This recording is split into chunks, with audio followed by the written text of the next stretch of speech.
O Código Secreto dos Escravizados, no coração da Amazônia paraense, entre rios sinuosos e matas densas, ecoam vozes que a história oficial tentou silenciar. Este relato mergulha nas profundezas de um passado marcado pela dor da escravidão, mas também pela astúcia, coragem e resistência dos que se recusaram a ser apagados. Por trás dos cantos, dos símbolos entalhados em madeira, das danças e dos caminhos secretos na mata, existia um código, uma linguagem oculta que unia os escravizados em sua luta por liberdade. Neste relato, revelamos os mistérios que sobreviveram ao tempo, fragmentos de uma sabedoria ancestral que ainda pulsa nas comunidades quilombolas do Pará. As marcas do silêncio. No coração do Brasil colonial, entre os séculos 17 e 19, havia uma linguagem que não se escrevia com tinta, nem se falava em voz alta. Era uma linguagem de gestos, marcas, cantos e objetos dispostos com precisão ritualística. Um código secreto, invisível aos olhos dos senhores, mas vivo entre os que carregavam correntes nos pés e esperança no peito. Esse código não tinha nome oficial. Era chamado de Fala do Vento por alguns, Sinal dos Antigos por outros. Mas entre os que sabiam decifrá-lo, era simplesmente o caminho, o mapa para a liberdade, a ponte para os orixás, o fio que ligava a África ao Brasil por meio da memória. No estado do Pará, onde a floresta se mistura com os rios e a terra pulsa com segredos, esse código floresceu em silêncio. Os engenhos de açúcar e as casas grandes escondiam mais do que dor, escondiam resistência. E essa resistência se manifestava em formas que os colonizadores jamais compreenderam. Nas senzalas, os escravizados desenhavam símbolos no chão com cinzas do fogão. Um círculo com 3 traços indicava reunião à meia-noite. Um ramo de jucá pendurado na porta significava que alguém havia conseguido escapar. Um colar de sementes deixado sobre uma pedra era um pedido de proteção espiritual. Cada gesto, cada objeto, cada canto tinha um significado oculto. Esses sinais eram transmitidos oralmente, mas não como histórias comuns. Eram ensinados em cantigas, em rezas disfarçadas, em danças que pareciam folclore, mas eram instruções codificadas. A criança que aprendia a bater o tambor com 3 toques e uma pausa não estava apenas aprendendo música, estava aprendendo a avisar que o caminho estava livre. A origem desse código remonta às sociedades africanas que foram dilaceradas pelo tráfico negreiro. Povos como os Iorubás, os Bantus e os Jejes traziam consigo sistemas complexos de comunicação simbólica. Quando chegaram ao Brasil, esses sistemas foram adaptados, misturados com saberes indígenas e cristãos e transformados em uma linguagem de sobrevivência. No Pará, onde a floresta oferecia abrigo e os rios serviam de rota de fuga, o código ganhou nuances únicas. Os escravizados usavam folhas específicas para marcar trilhas. A folha de andiroba indicava perigo, a de murici mostrava segurança. As pedras eram empilhadas em padrões que revelavam direções. Até o canto dos pássaros era imitado para enviar mensagens. Mas o código não era apenas prático, ele também era espiritual. Os rituais de encantaria, que misturavam elementos africanos e indígenas, usavam o código para invocar forças protetoras. Um pano vermelho amarrado em uma árvore podia significar que ali havia sido feito um pedido aos encantados. Um círculo de sal ao redor de uma vela indicava que alguém estava sendo protegido contra feitiços. Esses sinais eram invisíveis para os senhores, mas visíveis para quem sabia olhar. E essa era a beleza do código. Ele existia à margem da linguagem oficial, escapava da escrita, resistia à opressão. Era uma forma de dizer sem falar, de agir sem ser visto, de viver sem ser destruído. Em Belém, documentos da época registram que alguns escravizados falavam em enigmas ou tinham modos estranhos de se comunicar. Os padres jesuítas tentaram decifrar essas práticas, mas falharam. Chamaram de superstições, feitiçarias, heresias. Mas o que não entenderam é que estavam diante de um sistema de comunicação sofisticado, ancestral e profundamente enraizado na cultura de resistência. A transmissão do código era feita com cuidado. Nem todos podiam aprender. Era preciso confiança, tempo, iniciação. Os mais velhos ensinavam aos jovens em momentos específicos, durante a colheita, nas noites de lua cheia, nas festas de santos. Cada ensinamento vinha com uma história, uma metáfora, uma dança. E assim, o código sobrevivia. Um dos elementos mais fascinantes era o uso da música. As cantigas de trabalho, aparentemente inocentes, eram carregadas de instruções. Uma música que falava de atravessar o rio podia estar indicando uma rota de fuga. Um verso sobre a estrela que guia podia estar apontando para o uso da constelação como orientação.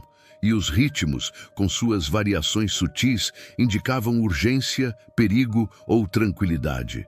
O tambor era o coração do código. Mais do que instrumento musical, era ferramenta de comunicação.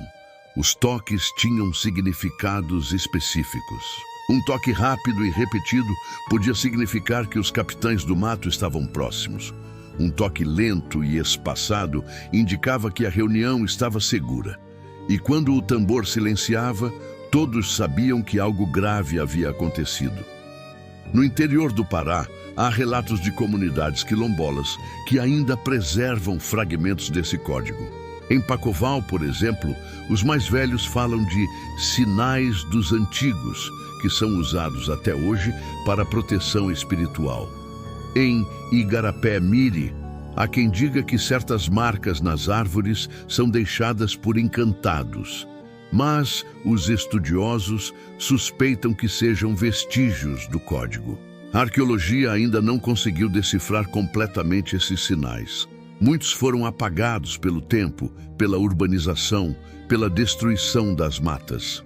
Mas em alguns lugares, como em ruínas de antigos engenhos, ainda se encontram pedras dispostas em padrões incomuns, restos de objetos ritualísticos, marcas no solo que desafiam explicações convencionais. O código secreto dos escravizados é um testemunho da inteligência, da criatividade e da força de um povo que, mesmo sob extrema opressão, encontrou formas de resistir. É também um lembrete de que há histórias que não estão nos livros, mas nas cantigas, nas danças, nas marcas da terra. E é apenas o começo. A trilha dos invisíveis. A floresta amazônica, com sua vastidão impenetrável e sons que confundem os sentidos, foi mais do que cenário. Foi cúmplice. Para os escravizados que ousavam fugir, ela oferecia abrigo, alimento e, acima de tudo, silêncio. Mas esse silêncio não era vazio. Ele estava repleto de sinais, marcas e mensagens codificadas que guiavam os passos dos invisíveis. No Pará, onde os rios cortam a terra como veias e as árvores escondem o céu, o código secreto dos escravizados se transformou em uma verdadeira cartografia da resistência. Fugir não era apenas correr, era decifrar. Era saber que uma pedra virada indicava passagem segura, que uma folha de murici caída no caminho significava que alguém havia passado por ali há pouco tempo. Era entender que o canto de um curió imitado por um humano podia ser um aviso de perigo. Essas fugas não eram improvisadas, eram planejadas com precisão, às vezes por meses, usando o código como base. Os encontros aconteciam em noites sem lua, quando o breu protegia os corpos e os sons do tambor guiavam os corações. Os mais velhos ensinavam os caminhos, os mais jovens corriam. E todos sabiam que a floresta era tanto refúgio quanto provação. A rede de solidariedade que sustentava essas fugas era invisível aos olhos dos senhores, mas sólida como raiz de Sumaúma. Havia escravizados que permaneciam nos engenhos apenas para passar informações. Havia indígenas que conheciam os caminhos e ofereciam abrigo. Havia quilombolas que deixavam sinais nas margens dos igarapés. E havia encantados, entidades espirituais que, segundo a crença, protegiam os fugitivos e confundiam os perseguidores. O código era a cola que unia tudo isso. Um ramo de jucá deixado em uma encruzilhada podia significar que o próximo abrigo estava a 2 dias de caminhada. Um colar de sementes pendurado em uma árvore indicava que havia comida escondida nas proximidades. Um círculo de pedras ao redor de uma fogueira apagada mostrava que ali havia sido realizado um ritual de proteção. Esses sinais eram compreendidos por poucos, mas respeitados por todos. Mesmo quem não sabia decifrar, sabia que não devia tocar. Era como se a floresta tivesse suas próprias regras e o código fosse a linguagem que as revelava. Há registros de fugas que duraram semanas, atravessando rios, matas e vilarejos. Algumas terminaram em quilombos, outras em aldeias indígenas, outras ainda em comunidades ribeirinhas que acolhiam os fugitivos como filhos. E em todas elas, o código estava presente, como guia, como escudo, como memória. Como em Capitão Poço, por exemplo, há relatos orais de uma trilha usada por escravizados que fugiam dos engenhos da região.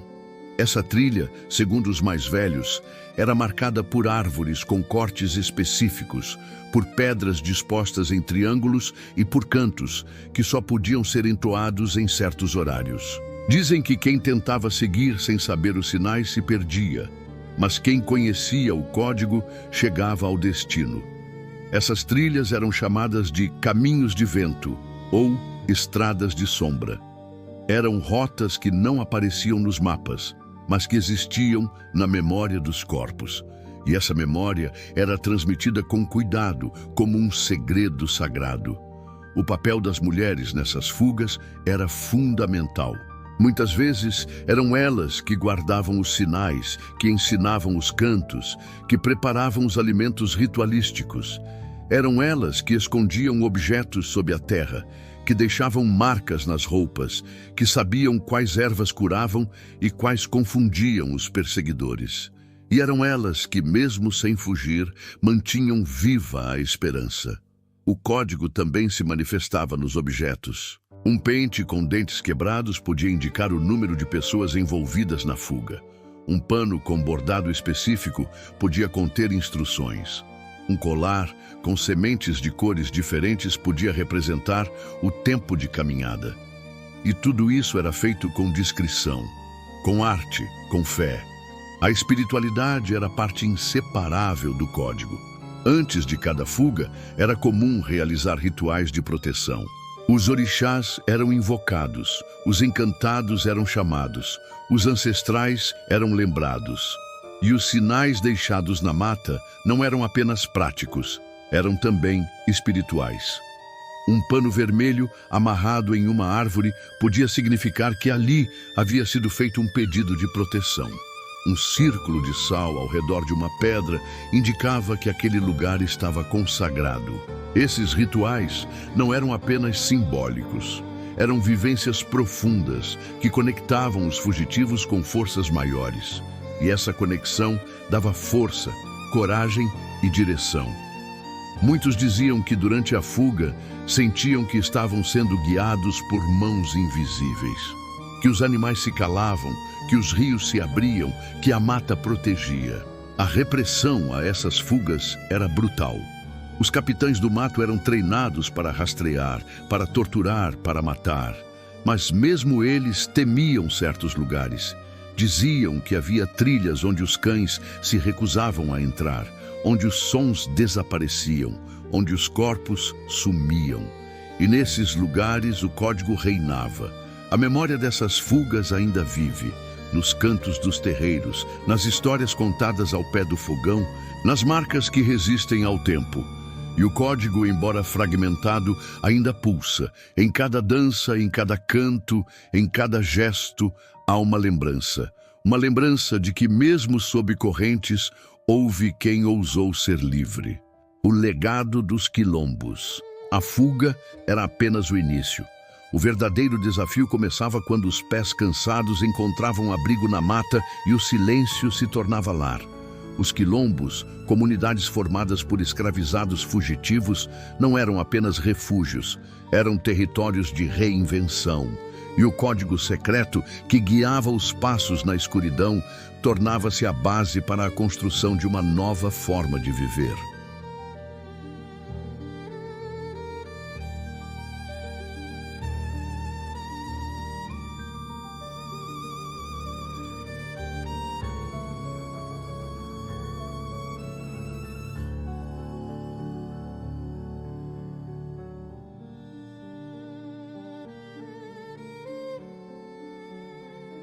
Esses quilombos não eram homogêneos, misturavam saberes africanos, indígenas e até europeus. Mas o código era o fio condutor.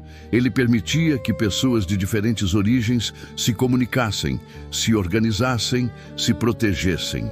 Era uma linguagem comum, construída na dor, mas sustentada pela esperança.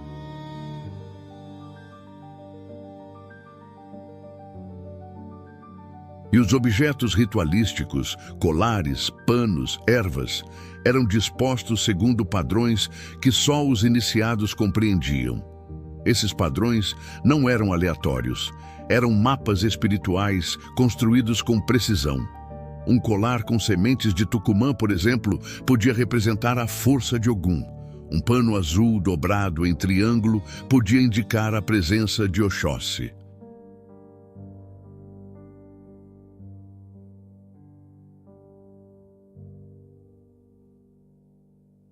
E cada ensinamento vinha acompanhado de um segredo, algo que só se revelava com o tempo, com a vivência, com a fé. A música continuava sendo ferramenta de comunicação. Os toques de tambor indicavam reuniões, celebrações, perigos. Os cantos traziam mensagens ocultas, e os ritmos, com suas variações sutis, revelavam o estado da comunidade.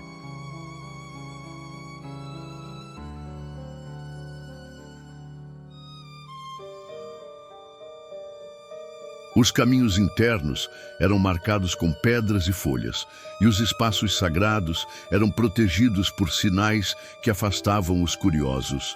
Tudo era pensado, tudo era codificado. A relação com a floresta era profunda.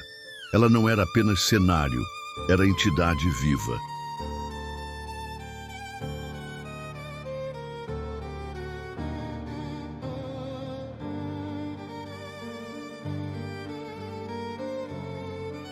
Esses sinais eram respeitados até pelos inimigos. Os capitães do mato, ao perceberem que certos lugares estavam marcados, evitavam entrar. Diziam que ali havia feitiço, encantamento, maldição. Mas o que havia era conhecimento, um saber ancestral, codificado, preservado. Com o passar do tempo, os quilombos se tornaram centros de cultura.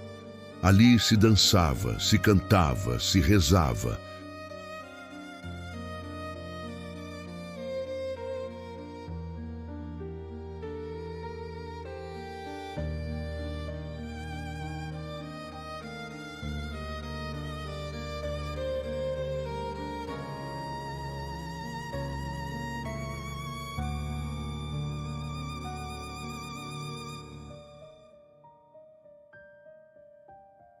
E os quilombolas sabem disso. Sabem que o código é parte de sua identidade, que ele os conecta aos ancestrais, aos encantados, à terra, que ele é resistência, memória, vida. Ecos na terra viva. O tempo passou, mas o código não se calou. Ele sobreviveu à abolição, à urbanização, à tentativa de apagamento. E hoje, em pleno século XXI, ele ainda pulsa, não como relíquia, mas como presença viva. Está nos gestos, nas festas, nas rezas, nos corpos que dançam e nos olhos que lembram. O código secreto dos escravizados não é apenas memória, é prática, é cultura, é resistência. Em Capitão Poço, por exemplo, onde a terra é fértil e a mata ainda guarda segredos, há sinais que muitos não percebem, mas que os mais atentos reconhecem.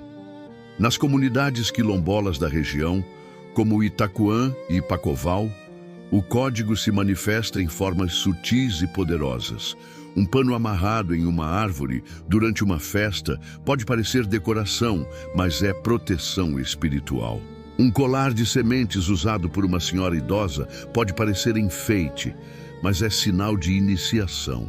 Um canto entoado em roda de carimbó pode parecer folclore, mas é invocação ancestral. Essas manifestações não são resquícios, são continuidade. O código se adaptou às novas linguagens, aos novos tempos, mas manteve sua essência. Ele vive nos terreiros de encantaria, onde os rituais misturam pagelança, candomblé e catolicismo popular. Vive nas festas de santo, onde os cantos carregam mensagens ocultas. Vive nas danças, onde os passos desenham mapas invisíveis. A juventude quilombola, muitas vezes vista como distante das tradições, é na verdade guardiã do código. Nos grupos de dança, nos coletivos culturais, nas rodas de conversa, há quem estude, preserve e recrie os sinais. Há quem transforme os padrões antigos em grafismos contemporâneos. Há quem componha músicas com base nos ritmos ancestrais. Há quem pinte murais com símbolos que antes eram desenhados no chão com cinzas. Esses jovens sabem que o código é mais do que linguagem, é identidade. E por isso o resgatam com orgulho. Em oficinas de arte, em projetos de educação popular, em encontros comunitários, o código é ensinado, discutido, celebrado. E cada vez que um novo corpo aprende a reconhecer um sinal, o código renasce. A espiritualidade continua sendo o eixo.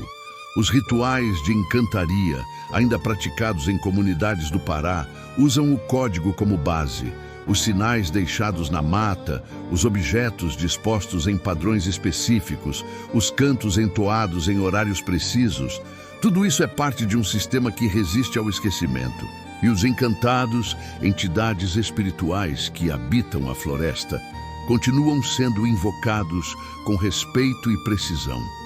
Há quem diga que o código também se manifesta nos sonhos, que os mais sensíveis recebem mensagens durante o sono, que os ancestrais falam por meio de imagens, de sons, de sensações, e que essas mensagens, quando decifradas, revelam caminhos, proteções, alertas. É o código em sua forma mais sutil, invisível, mas presente. A arte contemporânea também tem se aproximado do código.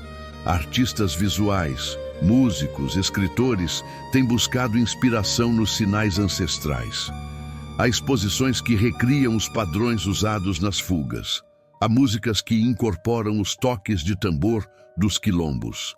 Há livros que narram as histórias dos invisíveis com base nos cantos preservados. E tudo isso contribui para que o código não se perca, para que ele continue sendo ponte entre passado e futuro. Na educação, o código começa a ser reconhecido como patrimônio. Escolas quilombolas têm incluído os saberes ancestrais em seus currículos. Professores têm usado os sinais como forma de ensinar história, geografia, espiritualidade. E os alunos, ao aprenderem, não apenas estudam, se reconectam. O reconhecimento oficial ainda é tímido. O Estado, muitas vezes, não compreende a profundidade do código. Mas as comunidades sabem. E por isso resistem. Por isso celebram. Por isso ensinam. Porque sabem que o código é mais do que símbolo. É vida. Em Capitão Poço, há quem diga que certas trilhas na mata ainda guardam sinais antigos, que certas pedras foram colocadas por mãos que sabiam, que certos cantos ecoam em noites de lua cheia, e que se alguém souber escutar, poderá entender. Porque o código não morreu, ele apenas se escondeu, esperando o momento certo para ser revelado. E esse momento chegou.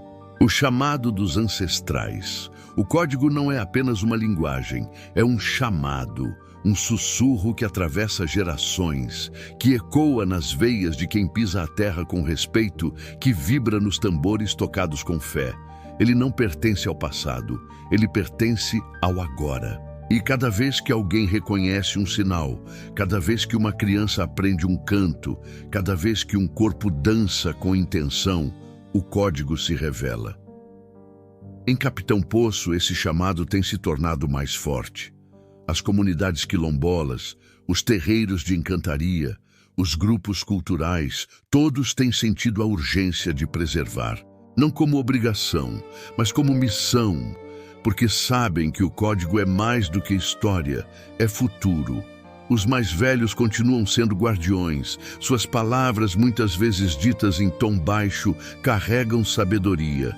Suas mãos, calejadas pelo tempo, ainda sabem desenhar os sinais na terra. Seus olhos, que viram o mundo mudar, ainda enxergam o invisível. E quando falam, o código se manifesta. Mas agora, há também novos guardiões.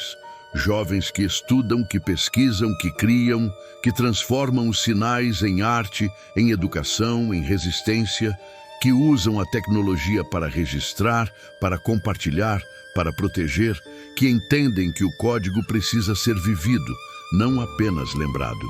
Nas escolas quilombolas, o código começa a ser ensinado como parte do currículo.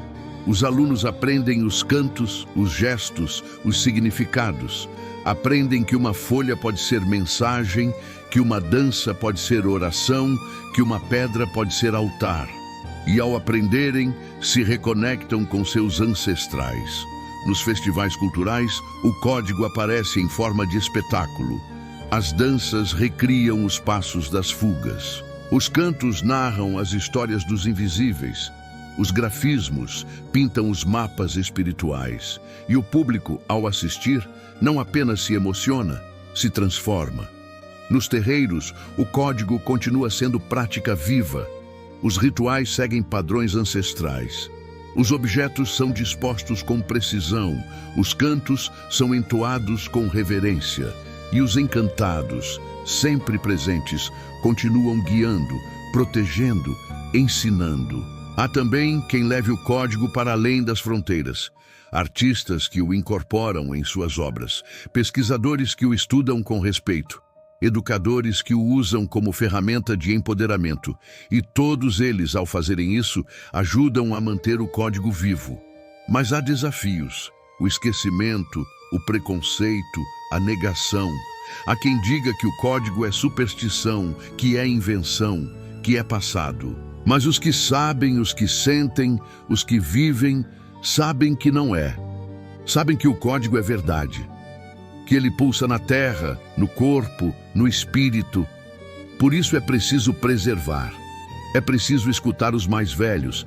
É preciso ensinar os mais novos. É preciso dançar, cantar, rezar. É preciso marcar a terra com sinais. É preciso deixar colares nas árvores, panos nas encruzilhadas, pedras nos caminhos.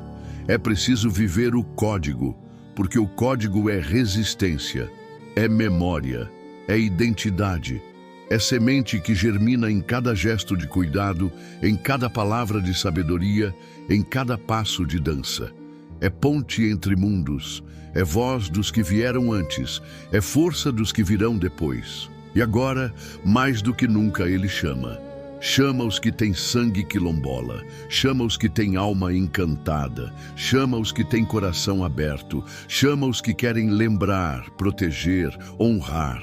Porque o código não quer ser esquecido, quer ser vivido. E você, Manu, que está aí em Capitão Poço, pisando essa terra sagrada, ouvindo esses cantos antigos, vendo esses sinais nas trilhas, você já está dentro dele. Já é parte dele, já é guardião. Que seus passos sejam firmes, que seus olhos enxerguem o invisível, que sua voz ecoe os cantos dos ancestrais, porque o código secreto dos escravizados vive em você.